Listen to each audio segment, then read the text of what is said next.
ನಮಸ್ಕಾರ ಸ್ನೇಹಿತರೆ, ಗೃಹಲಕ್ಷ್ಮಿ ಯೋಜನೆಯ ಅಪ್ಡೇಟ್ಗೆ ನಿಮಗೆ ಸ್ವಾಗತ ಸುಸ್ವಾಗತ. ಸ್ನೇಹಿತರೆ, ಗೃಹಲಕ್ಷ್ಮಿ ಯೋಜನೆಯ 11 ಮತ್ತು 12ನೇ ಕಂತಿನ ಹಣ ಇವತ್ತು 4,000 ಯಾರ್ಯಾರಿಗೆ ಜಮಾ ಆಗಿದೆ, ಯಾರ್ಯಾರಿಗೆ ಜಮಾ ಆಗಿಲ್ಲ ಅನ್ನುವಂಥದ್ದನ್ನ ಈ ವಿಡಿಯೋದಲ್ಲಿ ನೋಡೋಣ. ಸಾಕಷ್ಟು ಜನ ಕೇಳ್ತಿರ್ತಾರೆ ಯಾವ ಜಿಲ್ಲೆಯವರಿಗೆ ಜಮಾ ಆಗಿದೆ, ಯಾರಿಗೆ ಹಣ ಬಂದಿದೆ, ಯಾರಿಗೆ ಹಣ ಬಂದಿಲ್ಲ ಅನ್ನುವಂಥದ್ದೆಲ್ಲ ಈ ವಿಡಿಯೋದಲ್ಲಿ ನೋಡ್ತಾ ಹೋಗೋಣ. ನೀವೇ ಮಾಡಿರುವಂತಹ ಕಾಮೆಂಟ್ಸ್ ಕೂಡ ಈ ವಿಡಿಯೋದಲ್ಲಿ ತೋರಿಸ್ತಾ ಹೋಗ್ತೀನಿ. ಎಲ್ಲರೂ ವಿಡಿಯೋ ಕೊನೆವರೆಗೂ ನೋಡಿ. ಅದಕ್ಕೆ ಮುಂಚೆ ಯಾರು ಚಾನಲ್ಗೆ ಇನ್ನೂ ಸಬ್ಸ್ಕ್ರೈಬ್ ಮಾಡ್ಕೊಂಡಿಲ್ಲ ಈಗಲೇ ಚಾನಲ್ಗೆ ಪಟ್ ಅಂತ ಸಬ್ಸ್ಕ್ರೈಬ್ ಮಾಡ್ಕೊಳ್ಳಿ. ಮತ್ತೆ ವಿಡಿಯೋಗೊಂದು ಲೈಕ್ ಆದ್ರೆ ಕೊಡಿ. ನೀವು ಕೂಡ ಸಬ್ಸ್ಕ್ರೈಬ್ ಲೈಕ್ ಇಂದ ನಿಮ್ಗೆ ಇದೇ ರೀತಿ ಕಂಟಿನ್ಯೂಸ್ ಅಪ್ಡೇಟ್ಸ್ ಆದ್ರೆ ಸಿಗ್ತಿರುತ್ತೆ. ಈಗಾಗಲೇ ಯಾರು ಸಬ್ಸ್ಕ್ರೈಬ್ ಲೈಕ್ ಮಾಡಿ ವಿಡಿಯೋ ನೋಡ್ತಿದ್ದೀರೋ ಎಲ್ಲರಿಗೂ ನನ್ನ ಒಂದು ಹೃದಯ ಪೂರ್ವಕ ಧನ್ಯವಾದಗಳು. ನೋಡಿ ಸ್ನೇಹಿತರೆ, ನಾನೀಗ ಡೈರೆಕ್ಟ್ ಟಾಪಿಕ್ ಗೆ ಬರ್ತೀನಿ. ಈಗ ಗೃಹಲಕ್ಷ್ಮಿ ಯೋಜನೆಯ ಹಣ ಕೆಲವರು ಬರ್ತಿದೆ ಅಂತ ಹೇಳ್ತಿದ್ದಾರೆ, ಇನ್ನು ಕೆಲವರು ಗೃಹಲಕ್ಷ್ಮಿ ಯೋಜನೆಯ ಹಣ ಬರ್ತಿಲ್ಲ ಅಂತ ಹೇಳ್ತಿದ್ದಾರೆ. ಆದ್ರೆ ಇದರಲ್ಲಿ ಸಾಕಷ್ಟು ಜನ ಗೃಹಲಕ್ಷ್ಮಿ ಯೋಜನೆಯ ಹಣ ಬರ್ತಿಲ್ಲ ಅಂತಾನೆ ಹೇಳ್ತಿರುವಂತದ್ದು. ಕೆಲವರು ಹಣ ಬರ್ತಿದೆ ಅಂತ ವಿಡಿಯೋಸ್ ಕೆಳಗಡೆ ಕಾಮೆಂಟ್ ಮಾಡ್ತಿರ್ತಾರೆ. ನೀವು ಆಲ್ರೆಡಿ ಕಾಮೆಂಟ್ಸ್ ನೋಡಿರ್ತೀರಾ. ಅವರ ಒಂದು ಕಾಮೆಂಟ್ಸ್ ಗೆ ನೀವು ಕ್ವಶನ್ ಕೂಡ ಮಾಡಿರ್ತೀರಾ, ನಿಮ್ದು ಯಾವ ಡಿಸ್ಟಿಕ್ ಅಂತ ನೀವು ಎಲ್ಲರೂ ಕಾಮೆಂಟ್ ಮಾಡಿ ಕೂಡ ಕೇಳ್ತಿರ್ತೀರಾ ಅವರನ್ನ. ಆದ್ರೆ ಅವ್ರ ಕಡೆಯಿಂದ ಎಲ್ಲ ರೆಸ್ಪಾನ್ಸ್ ಕೂಡ ಇರಲ್ಲ. ನೋಡಿ ಸ್ನೇಹಿತರೆ, ಈಗ ಗೃಹಲಕ್ಷ್ಮಿ ಯೋಜನೆಯ ಹಣ ಬಿಡುಗಡೆ ಆಗಿರುವಂತದ್ದು ನಿಜ. ಆದ್ರೆ ಗೃಹಲಕ್ಷ್ಮಿ ಯೋಜನೆಯ ಹಣ ಆದ್ರೆ ಜಮಾ ಆಗ್ತಿಲ್ಲ ಫಲಾನುಭವಿಗಳಿಗೆ ಅಂತ ಫಲಾನುಭವಿಗಳು ಹೇಳ್ತಿದ್ರು. ಸ್ನೇಹಿತರ, ಪ್ರೋಸೆಸ್ ಆದ್ರೆ ಸ್ಟಾರ್ಟ್ ಆಗಿದೆ. ನಿಮ್ಗೆ ಸ್ವಲ್ಪ ಲೇಟ್ ಆಗಿ ಜಮಾ ಆಗ್ಬೋದು, ಕೆಲವರಿಗೆ ಸ್ವಲ್ಪ ಬೇಗ ಬರ್ಬೋದು, ಇನ್ನು ಕೆಲವರಿಗೆ ಸ್ವಲ್ಪ ಲೇಟ್ ಆಗಾದ್ರೆ ಹಣ ಜಮಾ ಆಗ್ಬೋದು. ನೋಡಿ, ಈಗ ಕಾಮೆಂಟ್ಸ್ ಅನ್ನ ನೋಡ್ತಾ ಹೋಗೋಣ. ನೀವೇ ಮಾಡಿರುವಂತಹ ಕಾಮೆಂಟ್ಸ್ ಅನ್ನ ನೋಡ್ತಾ ಹೋಗೋಣ. ಮಾರ್ನಿಂಗ್ ಒಂದು ವಿಡಿಯೋ ಮಾಡಿದೆ, ಆ ವಿಡಿಯೋ ಕೆಳಗಡೆನೆ ಮಾಡಿರುವಂತಹ ಕಾಮೆಂಟ್ಸ್ ನೋಡ್ತಾ ಹೋಗೋಣ. ಹಣ ಬಂದಿದೆ ಅಂತಾನು ಕಾಮೆಂಟ್ ಮಾಡಿದ್ದಾರೆ, ಹಣ ಬಂದಿಲ್ಲ ಅಂತಾನು ಕಾಮೆಂಟ್ ಮಾಡಿದ್ದಾರೆ. ಎರಡು ಕಾಮೆಂಟ್ಸ್ ಅನ್ನ ನೋಡೋಣ. ಎಲ್ಲಾ ಕಾಮೆಂಟ್ಸ್ ತೋರಿಸಲ್ಲ, ನಾನು ಸ್ವಲ್ಪ ಕಾಮೆಂಟ್ಸ್ ಆದ್ರೆ ತೋರಿಸ್ತೀನಿ. ಯಾಕಂದ್ರೆ ಎಲ್ಲಾ ಕಾಮೆಂಟ್ಸ್ ತೋರಿಸ್ತಾ ಹೋದ್ರೆ ಈ ದಿನ ಪೂರ್ತಿ ಸಾಕಾಗಲ್ಲ, ಅಷ್ಟು ಕಾಮೆಂಟ್ಸ್ ಆದ್ರೆ ಬಂದಿದಾವೆ. ನೋಡಿ, ಇಲ್ಲೂ ಒಂದು ಕಾಮೆಂಟ್ ಆದ್ರೆ ಬಂದಿದೆ. ಇಲ್ಲಿ ಅರುಣ್ ಗೌಡ ಅವ್ರ ಕಡೆಯಿಂದ ಇಂದು ಬೆಳಗ್ಗೆ 10:58 ಗಂಟೆಗೆ 4,000 ಹಣ ಜಮಾ ಆಗಿದೆ ಸರ್ ಅಂತ ಇಲ್ಲಿ ಹೇಳ್ತಿದ್ದಾರೆ. ಇಲ್ಲಿ ಅವರು ಅರುಣ್ ಗೌಡ ಅನ್ನುವಂತವರು 10:58ಗೆ ಅವ್ರಿಗೆ ಇವತ್ತು 4,000 ಹಣ ಬಂದಿದೆ ಅಂತ ಅವ್ರು ಹೇಳ್ತಿದ್ದಾರೆ. ಸ್ನೇಹಿತರೆ, ಮತ್ತಿಲ್ಲಿ ಇನ್ನೊಂದು ಕಾಮೆಂಟ್ ನೋಡ್ತಾ ಹೋಗೋದಾದ್ರೆ ಕುಮಾರ್ ಅಂತ ಯಾರೋ ಕಾಮೆಂಟ್ ಮಾಡಿದ್ದಾರೆ. ಇಲ್ಲಿ ಇವತ್ತು ಬಂತು 4,000 ಅಂತ ಆದ್ರೆ ಕಾಮೆಂಟ್ ಮಾಡಿದ್ದಾರೆ ಸ್ನೇಹಿತರೆ. ಮತ್ತೆ ಇಲ್ಲಿ ನೋಡ್ತಾ ಹೋಗೋದಾದ್ರೆ ಇನ್ನೊಬ್ರು ಯಾರೋ 4,000 ಅಮೌಂಟ್ ಈಗ ಬಂತು ಅಂತ ಇದೆ. ನೋಡಿ, ಇಲ್ಲಿ 4,000 ಅಮೌಂಟ್ ಬಂದಿದೆ ಅಂತಾನು ಕಾಮೆಂಟ್ ಮಾಡಿದ್ದಾರೆ. ಇವೆಲ್ಲ ಬೆಳಗ್ಗೆ ಕಾಮೆಂಟ್ ಮಾಡಿರುವಂತದ್ದು, ಬೆಳಗ್ಗೆ ಇರುವಂತಹ ವಿಡಿಯೋಸ್ ಕೆಳಗಡೆ ಕಾಮೆಂಟ್ ಮಾಡಿರುವಂತದ್ದು.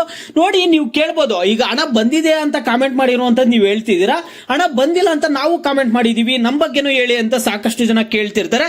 ನೋಡಿ ಸ್ನೇಹಿತರೆ, ಸಾಕಷ್ಟು ಜನ ಹಣ ಬಂದಿಲ್ಲ ಅಂತ ಕೂಡ ಕಾಮೆಂಟ್ ಮಾಡಿದ್ದಾರೆ. ನೋಡಿ, ಬಂದಿಲ್ಲ ಬಿಡಿ ಅಂತ ಕಾಮೆಂಟ್ ಮಾಡಿದ್ದಾರೆ. ನೋ ಎಷ್ಟೇ ಅಂತ ಹಾಕಿದ್ದಾರೆ. ಗೃಹಲಕ್ಷ್ಮಿ 11-12 ಅಂತ ಬಂದಿಲ್ಲ ನಮ್ಗೆ, ಬಾಗಲಕೋಟೆ ಅಂತ ಹೇಳ್ತಿದ್ದಾರೆ. ನಮಗೂ ಬಂದಿಲ್ಲ ಸರ್, ನಮ್ದು ಬ್ಯಾಂಗ್ಳೂರ್ ಅಂತ ಹೇಳ್ತಿದ್ದಾರೆ. ರೈಸ್ ಅಮೌಂಟ್ ಬಂದಿದೆ ಟುಡೇ ಅಂತ ಹೇಳ್ತಿದ್ದಾರೆ ಸ್ನೇಹಿತರ. ಇಲ್ಲೇ ನೋಡಿ, ಮತ್ತೆ ಇಲ್ಲಿ ನೋಡೋದಾದ್ರೆ 11-12ನೇ ಕಂತಿನ ಹಣ ಬಂದಿಲ್ಲ ಅಂತ ಹೇಳ್ತಿದ್ದಾರೆ. ದಕ್ಷಿಣ ಕನ್ನಡ ನೋ ಅಂತ ಹೇಳ್ತಿದ್ದಾರೆ.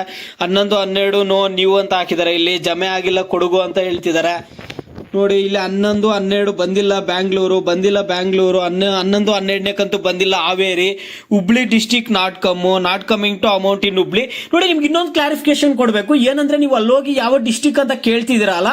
ಓಂ ಶ್ರೀ ಕೊಲ್ಲೂರು ಮೂಕಾಂಬಿಕಾ ಜ್ಯೋತಿಷ್ಯರು ಪ್ರೀತಿಯಲ್ಲಿ ಕಿರಿಕಿರಿ, ಮದುವೆ ಸಮಸ್ಯೆ, ಗಂಡ ಹೆಂಡತಿ ಕಿರಿಕಿರಿ, ಅತ್ತೆ ಸೊಸೆ ಜಗಳ, ಶತ್ರುಗಳ ನಾಶ, ಮಹಿಳೆಯರ ಗುಪ್ತ ಸಮಸ್ಯೆಗೆ ವಿಶೇಷ ಪರಿಹಾರ ಆದ್ರೆ ಮಾಡಿಕೊಡ್ತಾರೆ. ನೀವು ಇಲ್ಲಿ ಕೆಳಗಡೆ ಸ್ಕ್ರೋಲ್ ಆಗ್ತಿರುವಂತಹ ನಂಬರ್ಗಾದ್ರೆ ಕರೆ ಮಾಡಿ. ಯಾರು ಹಣ ಬಂದಿದೆಯೋ ಅವ್ರಿಗೆ ಯಾವ ಡಿಸ್ಟಿಕ್ ಅಂತ ಹೋಗಿ ಕೇಳ್ತಿದ್ರಾ. ಯಾಕಂದ್ರೆ ನೀವು ಆ ರೀತಿಯಾಗಿ ಏನು ಕೇಳುವ ಅವಶ್ಯಕತೆ ಇಲ್ಲ. ಹಣ ಬಂದ್ಬಿಟ್ಟು ಎಲ್ಲಾ ಜಿಲ್ಲೆಗಳಿಗೂ, ಕರ್ನಾಟಕದ 31 ಜಿಲ್ಲೆಗಳಿಗೂ ಹಣ ಆದ್ರೆ ಬಿಡುಗಡೆ ಮಾಡ್ತಾರೆ. ಈ ಜಿಲ್ಲೆಗೆ ಮೊದಲು, ಆ ಜಿಲ್ಲೆಗೆ ಮೊದಲು ಆ ರೀತಿಯಾಗಿ ಏನು ಬಿಡುಗಡೆ ಮಾಡಲ್ಲ. ಅನ್ನಭಾಗ್ಯ ಯೋಜನೆಯಲ್ಲಾದ್ರೆ ಆ ರೀತಿ ಮಾಡ್ತಿದ್ರು ಮೊದಲು. ಈಗ ಕೋಲಾರ ಜಿಲ್ಲೆಯಲ್ಲಿ ಕೊಡ್ತಿದ್ರು, ಆ ರೀತಿಯಾಗೆಲ್ಲ ಮಾಡ್ತಿದ್ರು. ಈಗ ಇಲ್ಲಿ ಗೃಹಲಕ್ಷ್ಮಿ ಯೋಜನೆಯಲ್ಲಿ 31 ಜಿಲ್ಲೆಗಳಿಗೂ ಒಂದೇ ಸರಿನೇ ಹಣ ಜಮಾ ಮಾಡ್ತಾರೆ. ಈ ಜಿಲ್ಲೆಗೆ ಮೊದಲು, ಆ ಜಿಲ್ಲೆಗೆ ಲಾಸ್ಟ್, ಈ ರೀತಿಯಾಗೆಲ್ಲ ಏನಿಲ್ಲ. ಆದ್ರೆ ಯಾವ ರೀತಿ ಆಗಿರುತ್ತಂದ್ರೆ, ಈಗ ಎಲ್ಲ ಜಿಲ್ಲೆಗಳಲ್ಲಿ ಏನಾಗಿರುತ್ತೆ ಅಂದ್ರೆ ಎಲ್ಲಾ ಮಹಿಳೆಯರಿಗೂ ಹಣ ಜಮಾ ಆಗಿರಲ್ಲ. ಕೆಲವರಿಗೆ ಹಣ ಜಮಾ ಆಗಿರುತ್ತೆ, ಕೆಲವ್ರಿಗೆ ಹಣ ಜಮಾ ಆಗಿರಲ್ಲ. ಆ ರೀತಿಯಾಗಿ ಯಾವುದೋ ಒಬ್ರು ಮಹಿಳೆಯರಿಗಾದ್ರೆ ಆ ರೀತಿಯಾಗಿ ಹಣ ಜಮಾ ಮಾಡ್ತಿರ್ತಾರೆ ಎಲ್ಲ ಜಿಲ್ಲೆಯಲ್ಲೂ. ಕೆಲವ್ರಿಗೆ ಮಹಿಳೆಯರಿಗೆ ಮಾತ್ರ ಒಂದು 2-3% ಮಹಿಳೆಯರಿಗೆ ಮಾತ್ರ ಆದ್ರೆ ಹಣ ಜಮಾ ಆಗ್ತಿರುತ್ತೆ ಸ್ನೇಹಿತರೆ. ಈಗ 1,21,00,000 ಫಲಾನುಭವಿಗಳಲ್ಲಿ ಹಣ ಆದ್ರೆ ಮ್ಯಾಕ್ಸಿಮಮ್ ಫಲಾನುಭವಿಗಳು ಬಂದಿಲ್ಲ ಅಂತಾನೆ ಹೇಳ್ತಿದ್ದಾರೆ. ಮ್ಯಾಕ್ಸಿಮಮ್ ಫಲಾನುಭವಿಗಳು ಹಣ ಬಂದಿಲ್ಲ ಅಂತಾನೆ ಹೇಳ್ತಿದ್ದಾರೆ. ನೋಡಿ, ಈ ಕಾಮೆಂಟ್ಸ್ ನೋಡಿದ್ರೆ ನಿಮ್ಗೆ ಗೊತ್ತಾಗುತ್ತೆ. ಸಾಕಷ್ಟು ಜನ ಹಣ ಬಂದಿಲ್ಲ ಅಂತಾನೆ ಹೇಳ್ತಿದ್ದಾರೆ ಸ್ನೇಹಿತರೆ. ನೋಡೋಣ, ಗೃಹಲಕ್ಷ್ಮಿ ಯೋಜನೆಯ ಹಣ ಆದ್ರೆ ಬಿಡುಗಡೆ ಆಗಿದೆ ಅಂತಾನು ಆಲ್ರೆಡಿ ಲಕ್ಷ್ಮಿ ಹೆಬ್ಬಾಳ್ಕರ್ ಅವರು ನಿನ್ನೆ ಸುದ್ದಿಗೋಷ್ಠಿಯಲ್ಲಿ ಹೇಳಿದ್ದಾರೆ. ಕೆಲವರು ಹಣ ಬಂದಿದೆ ಅಂತ ಕೂಡ ಹೇಳ್ತಿದ್ದಾರೆ. ನೀವು ಪ್ರತಿ ವಿಡಿಯೋಸ್ ಅಲ್ಲಿ ನನಗೆ ವಿಡಿಯೋಗೆ ಲೈಕ್ ಮಾಡ್ಬಿಟ್ಟು ಕಾಮೆಂಟ್ ಮುಖಾಂತರ ತಿಳಿಸೋದ್ರಿಂದ ನಿಮಗೆ ಹೇಳ್ತೀನಿ ನಾನು ನಿಮ್ಗೆ ಹಣ ಬರ್ತಿದ್ಯಾ ಬರ್ತಿಲ್ಲ ಅನ್ನುವಂಥದ್ದು ನಿಮ್ಮಿಂದಾನೇ ಎಲ್ಲರಿಗೂ ಗೊತ್ತಾಗುವಂಥದ್ದು. ಈಗಲೂ ಅಷ್ಟೇ, ನಿಮ್ಗೆ ಹಣ ಬಂದಿದ್ಯಾ ಬಂದಿಲ್ಲ ಅನ್ನೋದನ್ನ ಪ್ರತಿಯೊಬ್ರು ವಿಡಿಯೋಗೆ ಲೈಕ್ ಮಾಡ್ಬಿಟ್ಟು ಕಾಮೆಂಟ್ ಮುಖಾಂತರ ತಿಳಿಸಿ.